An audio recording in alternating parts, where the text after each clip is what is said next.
এই মুহূর্তে যে মানুষটির অত্যাচারে বা যে মানুষটির কষ্ট দেওয়ার জন্য আপনি অত্যন্ত কষ্ট পাচ্ছেন, তাকে কোনোভাবেই আপনি ইগনোর করতে পারছেন না, ভুলতে পারছেন না, প্রচণ্ডভাবে কষ্ট পাচ্ছেন, সেই মানুষটি আপনার সম্পর্কে কি ভাবতো বা ভাবে সেটা নিয়ে আগে দেখে নেব, তার ফিলিংসটা দেখব।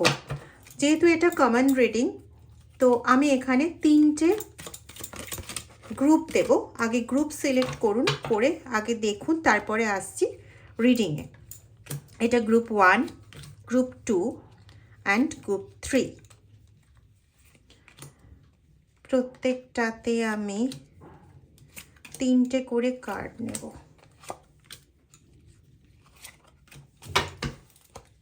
চলো গ্রুপ 1টা আগে দেখব। আগে বলি, রিডিংটা টাইমলেস, রিডিংটা জেন্ডার স্পেসিফিক নয়, রিডিংটা সমস্ত ধরনের মানুষের জন্য, জেনারেল, কালেকটিভ, কমন রিডিং, সমস্ত রাশি, সমস্ত জোডিয়াক সাইনের জন্য। ওকে, চলো। I know my mistakes, but sorry, this time I won't accept them because of my ego. I'm not a good person. Divine is protecting you from my bad energies. You always try to take advantage of my true love. I still miss you. এখানে যারা group 1 select করেছো, তোমাদের একটাই কথা বলি, তোমরা যাদের সম্পর্কে, যার জন্য ভেবেছো বা যার জন্য কষ্ট পাচ্ছ, সে নিজের ইগোকে স্যাটিসফাই করার জন্য একদিকে যেমন তোমাকে ব্লেম করছে, অন্যদিকে কিন্তু তোমাকে হারানোর জন্য কষ্টও পাচ্ছে। তো দেখো, একদিকে সে বলছে সে তার ইগোর কারণে সেই করা অন্যায়গুলোকে সে অ্যাকসেপ্ট করতে পারবে না, যে অন্যায়গুলো সে করেছে, এবং তার থেকে ডিভাইন তোমাকে প্রোটেক্ট করছে সেটাও সে বুঝতে পারছে। কিন্তু ওই যে তার ইগো তাকে কোনো না কোনোভাবে দেখাচ্ছে যে তুই একা ভুল করিসনি, ভুল তো ও করেছে, ঠিক আছে? এবং ভুলটা হচ্ছে তুমি সবসময় তার ভালোবাসার মানে সুযোগ নিয়েছো, ঠিক আছে? এটা কিন্তু তার ইগো থেকে সে এরকমটা বোঝানোর চেষ্টা করছে, but he or she knows very well what he or she did actually. Okay, তারা অ্যাকচুয়ালি কী করেছে? যারা এবার গ্রুপ 2 সিলেক্ট করেছো, দেখে নাও। I will never come back to you due to your negative responses. I'm not be able to give you happiness but never wanted to hurt you. এখানেও একটা ego fight রয়েছে, একটা ego clash রয়েছে। I always had some secrets. Now you know many of them but not all. এ হচ্ছে আরেকটু অন্যরকম। যারা group 2 select করেছো তাদের জন্য বলছি, তোমাদের এই পার্সন আরেকটু অন্যরকম বলতে সে কিন্তু কিছুটা ভেঙেছে, ম্যাক্সিমামটাই ভাঙেনি। মানে যারা গ্রুপ 1 সিলেক্ট করেছিল তাদের যেমন বলতে পারি 50-50 অবস্থায় রয়েছে, কিছুটা তোমার ওপর ব্লেম দিচ্ছে, কিছুটা বুঝতে পারছে যে সে অ্যাকচুয়ালি কী করেছে, কিন্তু ইগোর জন্য আসতে পারছে না, এতদূর পর্যন্ত সে ক্লিয়ার। কিন্তু ইনি তার থেকে আরও পেছনে, মানে এ বুঝতে পারছে যে তোমাকে সে হ্যাপিনেস দিতে পারবে না, ঠিক আছে? কিন্তু তোমাকে সে কখনো হার্ট করতে চায়নি, সে তোমাকে সমস্ত সিক্রেট শেয়ার করেনি। তুমি অনেক কিছু সিক্রেট এখনও কিছু জানলেও সবটা তুমি জানো না, এবং তোমার কাছে সে কখনো ফিরে আসবে না due to your negative response. আরে কেউ যদি তোমার সঙ্গে কিছু শেয়ার করছে না, তুমি বুঝতে পারছো যে সে কন্টিনিউ কিছু লুকিয়ে যাচ্ছে, সে কন্টিনিউ তোমাকে কষ্ট দিয়ে যাচ্ছে, দাগা দিয়ে যাচ্ছে, অনেক কিছু লুকিয়ে যাচ্ছে, যেটা একটা গভীর সম্পর্কের মধ্যে কখনোই এক্সপেক্টেড নয়। এই কাজটাই যদি তুমি করতে তার সঙ্গে, তুমি তার থেকে অনেক কিছু জিনিস লুকিয়ে রাখতে, সে অ্যাকসেপ্ট করতো না। তো সেখানে তুমি কিছু নেগেটিভ রেসপন্স দিচ্ছ, এটা কোনো উল্টোপাল্টা জিনিসই নয়। আজকে আমার সঙ্গেও যদি এরকম ঘটে, আমি অবশ্যই হা হা হি হি করে রেসপন্স দিতে পারবো না, তাহলে একটা পাগল, মস্তিষ্ক খারাপ, মনুষ্যত্ব বোধ নেই, মানবিকতা বোধ নেই, ইত্যাদি। এগুলো তো দাঁড়িয়ে যায়। আমাদের তো অনুভূতি আছে, তো আমরা অনুভূতিগুলোর ব্যক্ততা থাকবে না? সবাই তো সাধক হয়ে যায়নি, আর তিনিও নিশ্চয়ই এটা এক্সপেক্ট করতে পারেন না যে আমি একজন সাধক সন্ন্যাসী। তোমার কথা বলছি, তুমি সংসারে আছো, সাধন সংসারে নেই, এমনি সংসারে আছো, বা বাবা মাও যে একদম মানে সবসময় সাধনা করছে, সবসময় ওই এই মানে কি বলবো, ধর্মীয় ব্যাপার স্যাপারই ঘটে চলেছে, এরকম তো নয় রে বাবা। সংসার জীবনের অনুভূতি মূল্য আলাদা, সেটা কিন্তু এও বুঝতে চাইছে না ইগো ক্ল্যাশের জন্য। এখানেও কিন্তু একটা ইগোর ব্যাপার আছে এবং নিজের ঘাড়ে কোনোভাবেই দোষ রাখতে চায় না। এবার আসবো 3-তে। I never gave you respect and care you deserve. কি হচ্ছে ভাই? It's all my mistake. I think our loves was superficial. আচ্ছা, that's why we fought a lot. I like freedom more than you. এই অনেকটা না সোজা সাপটা। খুব সম্ভবত এর সঙ্গে থার্ড পার্টি যুক্ত রয়েছে, বা এর বিভিন্ন কোনো বন্ধু বান্ধব আছে যার উস্কানিতে এ খুব ভালো মতন চলে। এই জিনিসটাই কিন্তু আসছে আমার কাছে।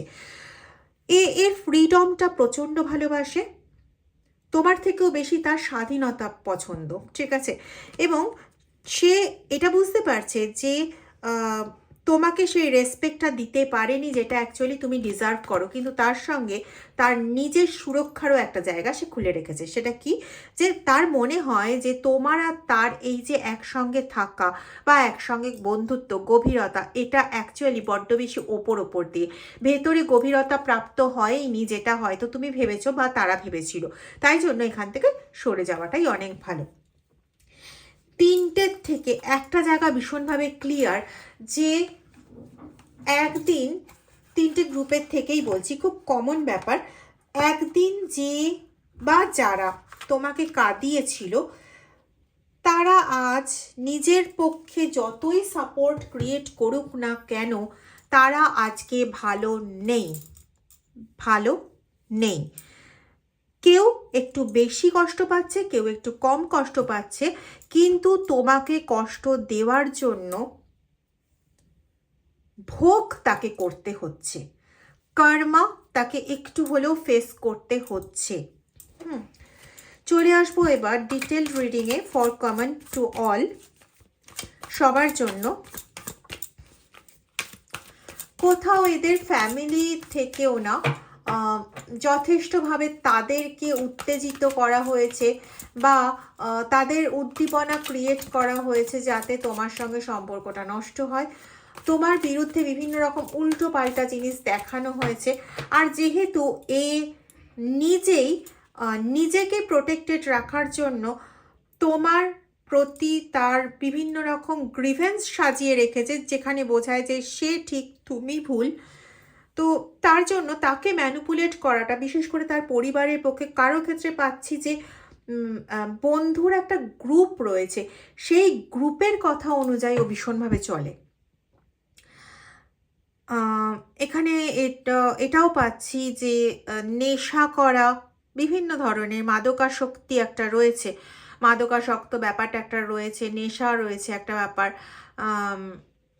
নিজের মতন চলাফেরার একটা ব্যাপার রয়েছে, যেটা হয়তো মানে কারোর সঙ্গে জড়িয়ে না থাকলে সেটা সম্ভবপর হয়। কিন্তু মানে এখানে আমি শুধুমাত্র বিবাহের কথা বলছি না, ধরো কোনো দুটো খুব ভালো বন্ধু বা বান্ধবী, ঠিক আছে, সেখানে একজন যদি বলে যে আজকে আমি চাইনিজ খাবো, আমি একটা এক্সাম্পল বলছি, একজন যদি বলে আমি আজকে চাইনিজ খাবো, আরেকজন বলল যে না আমি ডাল ভাত খাবো, অথচ দুজনে একসঙ্গেই রোজ খাওয়া দাওয়া করে এবং সেখানে একটাই কিছু রান্না করা সম্ভব, সেখানে একজনকে তার ভাবনাটা ছেড়ে দিতে হবে, আরেকজনেরটা মেনে নিতে হবে, আর না হলে দুজনকে এসে মধ্যস্থতা স্থাপন করতে হবে। সেখানে একজন যদি বলে না আমি আমার ইচ্ছে মতন চলবো, এবং প্রত্যেক দিন ডে বাই ডে যদি সেটা হয়, তাহলে সেই রিলেশনও কিন্তু এর মধ্যে পড়ছে। এবং আমি কিন্তু এক্ষেত্রে অনেকের ক্ষেত্রেই পাচ্ছি, আজকে তোমরা যারা দেখছো, তোমাদের মধ্যে বেশ কিছু নতুন আজকে রয়েছে ভিউয়ার্স আমার চ্যানেলে। I am very much grateful to all of you. হ্যাঁ, আওয়াজ পাচ্ছ আশা করি। তো এটা কোথাও আমার কথাগুলোর সঙ্গে পজিটিভনেসকে রেসপন্স করছে বা রেজোনেট করছে। চলো, প্লিজ যারা চ্যানেলে নতুন তারা চ্যানেলটা সাবস্ক্রাইব করে বেল আইকনটা প্রেস করে দিও। আর যদি ভিডিওটা ভালো লাগে তাহলে প্লিজ একটু শেয়ার করে দিও নিজেদের বন্ধুদের মধ্যে বা নিজেদের লোকেদের মধ্যে, তাদেরও উপকার হবে এবং অবশ্যই তোমাদেরও কাজে লাগবে। আর লাইক শেয়ার কমেন্ট করতে ভুলো না। তোমাদের অনেক অনেক আমি কৃতজ্ঞতা জানাই, তোমরা এত সুন্দর সুন্দর কমেন্টস লেখো, আমার সত্যি আমি ভীষণভাবে grateful to all of you. তোমাদের জীবন খুব ভালো হোক, আগামী দিনটা এরকম না কাটুক। চলো, পার্টিসিপেশন,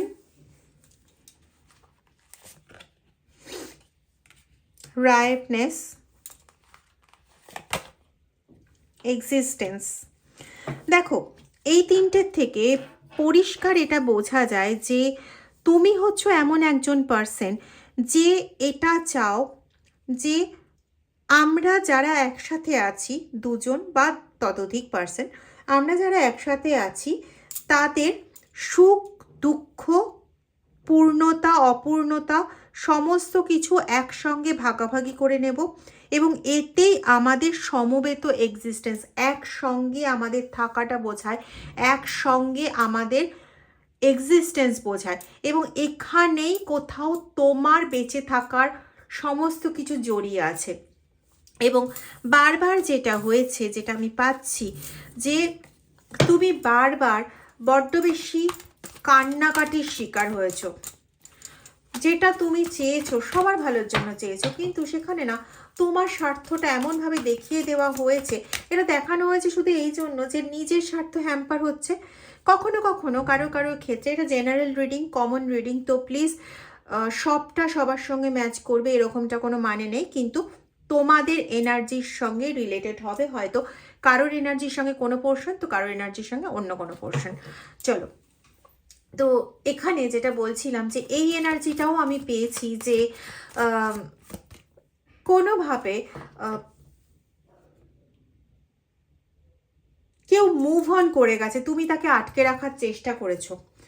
যার সঙ্গে মুভ অন করেছে সে যে খুব একটা ভালো মানুষ এরকম নয়, এবং সেটা বোঝানোর চেষ্টা করেছো বলে দোষের ভাগিদারটা তুমি হয়েছো।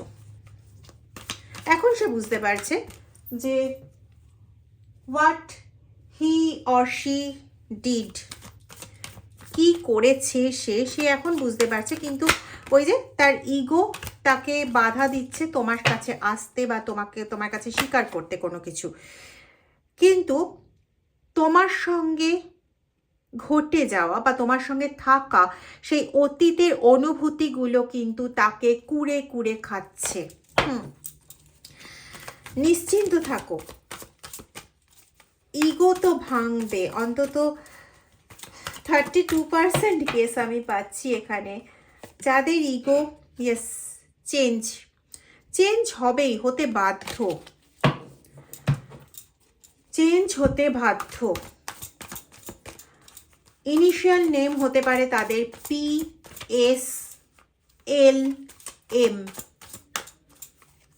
আর যদি তোমাদের মধ্যে কোনো ডাক নামের ব্যাপার থেকে থাকে তো সেটাও কিন্তু এখানে হতে পারে।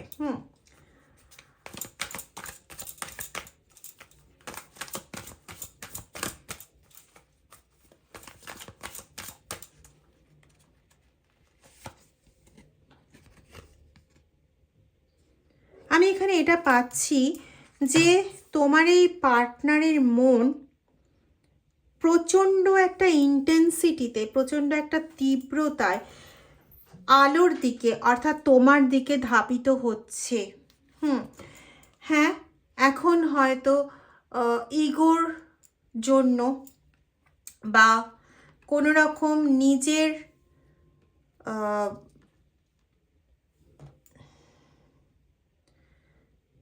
কিছু ক্রিয়েটিভ কিছুতে মেতে থাকার জন্য এই মুহূর্তে নিজেকে ভুলিয়ে রেখেছে, কিন্তু সকালের ক্রিয়েটিভিটি রাত্রের কান্নাটাকে আটকাতে পারে না। এবং আমার প্রশ্ন এটাই ছিল যে ফিরবে কি না। তো এখানে যেটা আমি অল পজিটিভ সাইন পাচ্ছি যে একদিন তোমার কাছে সে অন্তত নিজের ভুলটা স্বীকার করার জন্য সে ফিরতে বাধ্য। সে ফিরতে বাধ্য।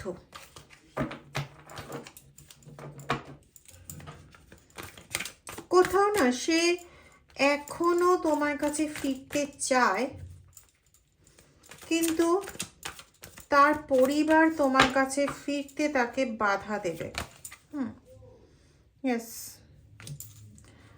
তারা চায় না যে তুমি একটা বাইরের মানুষ তাদের কাছে, এবং তুমি তাদের পরিবারের সঙ্গে শেয়ার করো, বা তোমার পার্টনার অর ফ্রেন্ড তার সঙ্গে তুমি আবার যুক্ত হও, এটা তারা চায় না। তার পরিবারের লোকজন চায় না, এবং তার পরিবারের লোকজন তাকে ভীষণভাবে কন্ট্রোল করছে। যে কোনো কিছু হতে পারে, এখানে কোনো স্পেল অ্যাক্টিভিটি থাকতে পারে, হতে পারে এখানে কোনো রকম কোনো বশীকরণ টাইপের কিছু থাকতে পারে, মানে কথাবার্তা দিয়ে বশীকরণ। খুব সম্ভবত তার ক্রিয়েটার হয়ে বসে আছে তার ফ্যামিলির লোক, এবং তাকে কন্টিনিউ গাইড করে যাচ্ছে, উল্টো পথে পাঠাচ্ছে, যে পথটা তোমার থেকে উল্টো দিকে যায়। কিন্তু সে কিন্তু চাইছে তোমার দিকে ধাবিত হতে। এই মুহূর্তে সে পেরে উঠছে না, কিন্তু চাইছে তোমার দিকে ধাবিত হতে। বাড়ির প্রতি একটা মরাল ভ্যালুস তো প্রত্যেকের থাকে, সেই মরাল ভ্যালুসে এ বারবার আটকে যাচ্ছে। তার মনে হচ্ছে যে থাক, আমার আর কোনো কিছু ভেবে লাভ নেই। একটা মাইন্ডে লেজিনেস কাজ করছে, মানে সে যদি কখনো ভাবছে যে এই তোমাকে ফোন করে কথা বলবে, কিন্তু বাড়ির সমস্ত দিকগুলো যখন তার মাথায় আসছে তখন ভাবছে না থাক, আমার এই উন্মাদনাটা ঠিক না।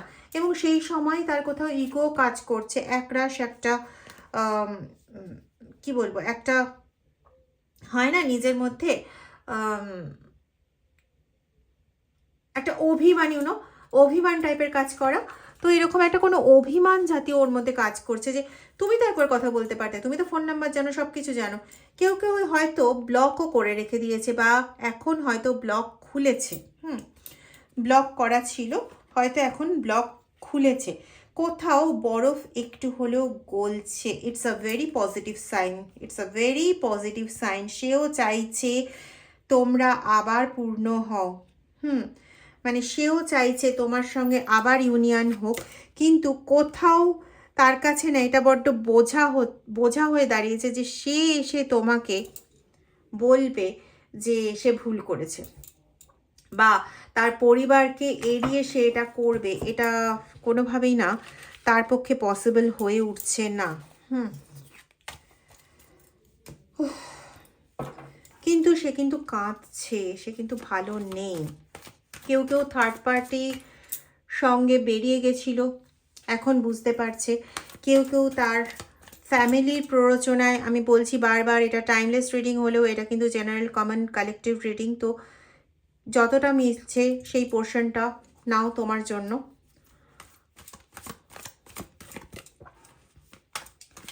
কেউ বুঝতে পারছো যে তোমার পার্টনার বিশাল কিছু একটা ভুল কাজ করছে, এবং সেখানে নিজের মনের ওপর মানসিক চাপটা নিতে নিতে সে কোনোভাবে অসুস্থ হয়ে পড়ছে, এটা তুমি বুঝতে পারছো তাদের ক্ষেত্রে বলবো। এবং তোমরা 3-3-3 বেশ পাচ্ছ, তোমাদের কাছে কম্বিনেশনে 3-3-3 পাচ্ছ। তোমাদেরকে আমি আজকে একটা টোটকা বলছি, রেমেডি বলছি। মহাদেবের মূর্তি অথবা শিবলিঙ্গ এর সামনে বসে প্রত্যেক সোমবার এটা করবে। তার উদ্দেশ্যে একটি মোমবাতি জ্বালাবে এবং নিজের উদ্দেশ্যে একটি মোমবাতি জ্বালাবে। একসঙ্গেই দুটো মোমবাতিকে জ্বালাবে। জ্বালিয়ে যতক্ষণ পর্যন্ত ওই মোমবাতি দুটো না নিভছে ততক্ষণ পর্যন্ত কন্টিনিউ ওম নমঃ শিবায় জপ করে যাবে, এবং এটা বলবে যে ওকে, ওর নাম করে বলবে যে যে ভুল দিকে যাচ্ছে সেটার থেকে তোমার দিকে ফিরিয়ে আনার জন্য। এই রেমেডিটা যদি ঠিকঠাক মতন ওয়ার্ক করাতে পারো তাহলে কিন্তু অনেকটা লাভবান হবে। এটা একটা সোমবার এটা করবে, পরের সোমবার থেকে এই কাজটাই করবে, কিন্তু 5 মিনিটের জন্য করবে। তাতে যতটা মোমবাতি নিবলো, মানে গললো, বাকিটা রেখে দেবে, কিন্তু বাকিটা পরের দিন ইউজ করতে পারবে না, পরের সোমবার ইউজ করতে পারবে না। ওটা অন্য কোনো দিন জ্বালিয়ে ফেলতে পারো, অথবা গাছের নিচে দিয়ে দিতে পারো, বা জলাশয়ে দিয়ে দিতে পারো। করো তো এই কাজগুলো, দেখো 5টা সোমবার করবে, কেমন? প্রথম সোমবার পুরো 2টো মোমবাতি, ভালো করে শুনে নাও। আমি এই যে রিডিংয়ে বলছি, এরপরে আমার কতক্ষণ মনে থাকবে এগুলো খুব মুশকিল। তাই কেউ আমাকে যদি রেমেডি তোমরা জিজ্ঞেস করো কমেন্ট সেকশনে বা হোয়াটসঅ্যাপে, আমি বলে উঠতে পারিনি, আমার তখন রীতিমতো কান্না পায়। কারণ এটা রিডিং এনার্জির রেমেডি, আমার এরপরে আর মনে থাকে না, বা রিডিংয়েই কি বলেছি সেটাও আমার পুরো মনে থাকে না। আমি এমনিও একটু ভুলাক্কার পার্সন বেশি, আমার এগুলো মাথায় থাকে না, ঠিক আছে? তো প্লিজ এটা মনে রাখো। তাহলে কি বললাম, প্রথম সোমবার একটি মোমবাতি নিজের নামে, একটি মোমবাতি তার নামে জ্বালাচ্ছ, পুরোটা জ্বালাচ্ছ, পুরোটা জ্বলছে যতক্ষণ, ওম নমঃ শিবায় ওম নমঃ শিবায় জপ করছো। পরের সোমবার থেকে 5 মিনিট করে জপ করছো, যতটা জ্বললো, বাকিটা হয় গাছে গোড়ায় দিচ্ছ, না হলে পরে জলে ফেলে দিচ্ছ, না হলে অন্যদিন জ্বালিয়ে ফেলছো, কিন্তু সোমবার ওটায় আর জ্বালাতে পারবে না। কটা সোমবার করছো? 5টা সোমবার করছো, ঠিক আছে? করো, করে দেখো।